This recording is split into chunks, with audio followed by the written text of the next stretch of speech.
Assalamualaikum warahmatullahi wabarakatuh.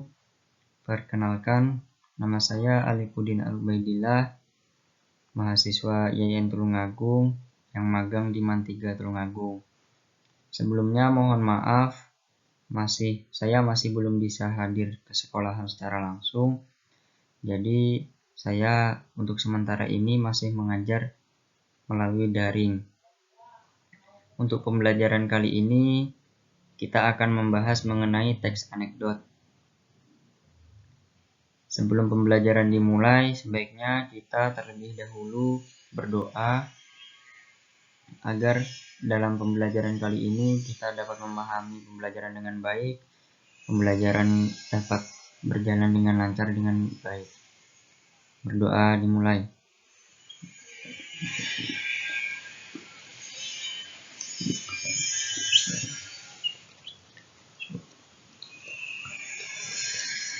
Doa selesai.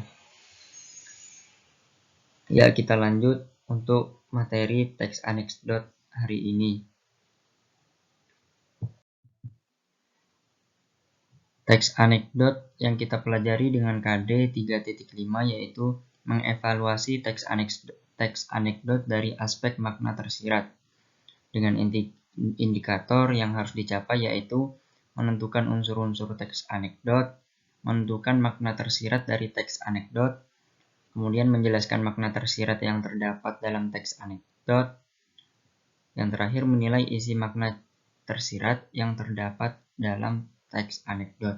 Untuk tujuan pembelajarannya yaitu kalian mampu memahami unsur-unsur dalam teks anekdot, kemudian kalian mampu juga memahami makna tersirat dalam teks anekdot. Baik, masuk kepada materi. Untuk yang pertama yaitu pengertian teks anekdot. Teks anekdot yaitu cerita singkat yang lucu dan menarik yang menggambarkan tentang kejadian tertentu atau orang sebenarnya yang bersifat menghibur, mengungkapkan kebenaran umum, dan mengandung sindiran alami.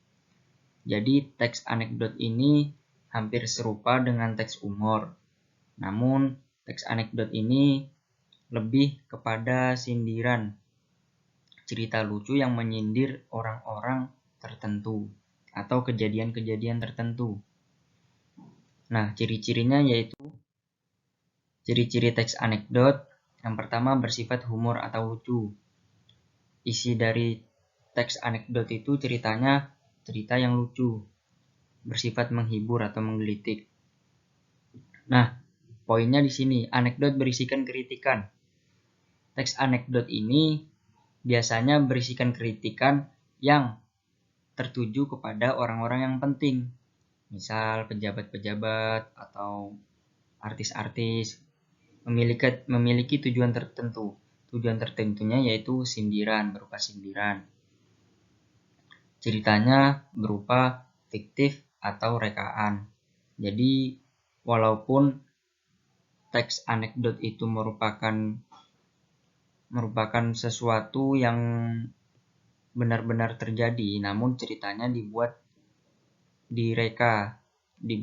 dengan fiktif atau tidak membuat cerita secara fakta. Kemudian hewan dan manusia saling berhubungan.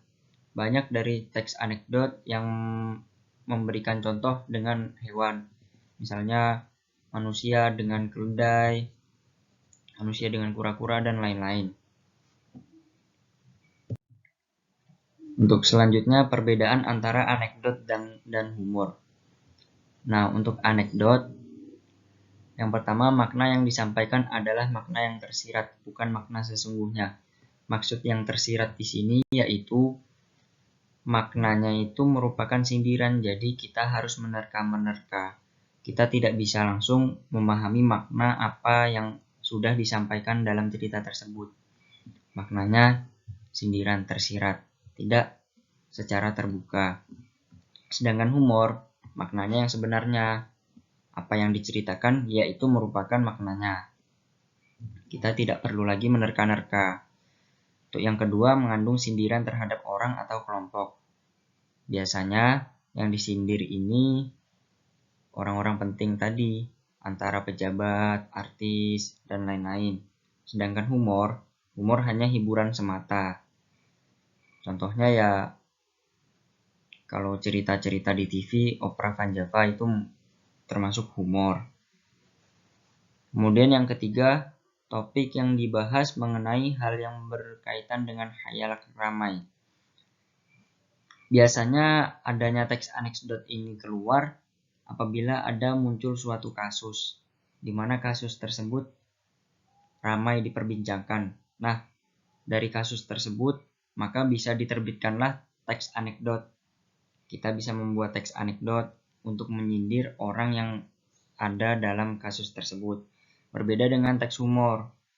Kalau humor, topik yang dibahas berkaitan dengan kehidupan sehari-hari. Apa saja bisa dibahas dalam teks humor. Sedangkan persamaannya yaitu sama-sama mengandung humor, sama-sama cerita rekaan. Nah, yang ketiga ini, walaupun ide anekdot diambil dari kisah nyata, tapi sama-sama cerita rekaan. Maksudnya, cerita yang di dalam teks anekdot itu disajikan dengan cara yang mengganti nama tokoh, nama tempat, waktu. Jadi, cerita yang di dalam teks anekdot itu isinya merupakan cerita yang benar, tapi isinya merupakan cerita dari kisah nyata, tapi cerita tersebut diubah. Nama tokohnya diubah, tempat atau waktunya diubah. Jadi, cerita tersebut sungguh-sungguh menyindir dari kisah nyata, tapi tidak langsung menunjukkan siapa yang ada di dalam cerita tersebut. Gitu. Untuk strukturnya yaitu ada 5. Yang pertama, abstraksi. Abstraksi merupakan pendahuluan yang menyatakan latar belakang atau gambaran awal tentang cerita tersebut. Jadi sebelum cerita dimulai pasti ada pendahuluan dalam cerita tersebut. Nah, itu disebut abstraksi. Kemudian orientasi, bagian cerita yang menyebabkan konflik atau peristiwa utama.